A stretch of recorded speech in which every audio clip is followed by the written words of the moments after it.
қаласындағы нөмірі 106 мектебі орта мектебі бірінші сынып оқушысы Құлбай Бибарыс.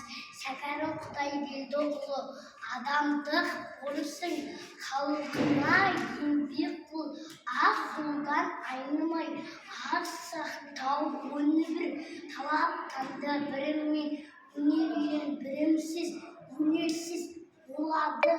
Ақылтұл мақтанға салынба, мансаптың тағы үшін нәпсіне беретпе, басының бағырсың, өміріңді сарып бол көргеніңше, келіншек қамысың, қайтадан қайылып қауынға келмесің, барыңды, нәріңді тірлікке бергейсің, ғибрат алып артына із қалдырса, сынып бақыт осыны ұқ, мәңгілік өлмейсің.